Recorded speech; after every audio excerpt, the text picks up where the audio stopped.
আসসালামু আলাইকুম।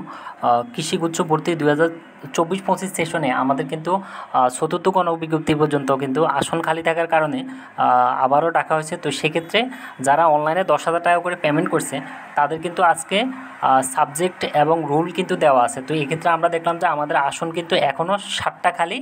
এই 7 জনের কিন্তু রুল এবং সাবজেক্টও কিন্তু উল্লেখ করা আছে।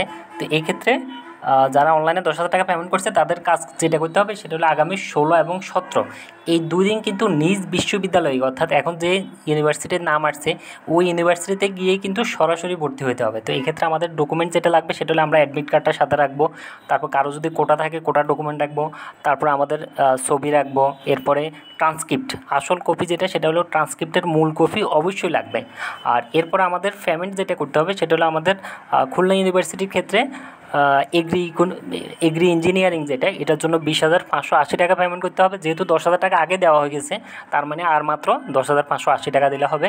আর কুড়িগ্রাম ইউনিভার্সিটির ক্ষেত্রে টোটাল 26,000 টাকা দিতে হবে। যেহেতু আগে 10,000 টাকা দেওয়া হয়ে গেছে তার মানে আর 16,000 টাকা দিলে হবে।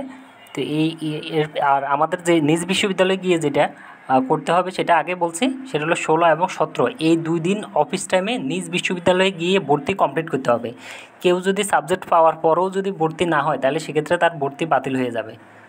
আর কেউ যদি এমন হয় সাবজেক্ট পাই নাই কিন্তু 10,000 টাকা পূর্বে পেমেন্ট করছে আর আসন খালি নাই, তাহলে সেক্ষেত্রে কিন্তু তার টাকা SSL এর মাধ্যমে তার টাকা কিন্তু যে মোবাইল নাম্বার থেকে আসছে ওই মোবাইল নাম্বারে কিন্তু সরাসরি ফেরত দেওয়া হবে।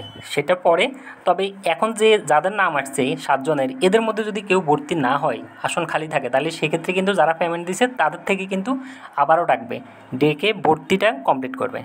এই ছিল আমাদের কৃষিগুচ্ছের সর্বশেষ আপডেট। ধন্যবাদ। আসসালামু আলাইকুম।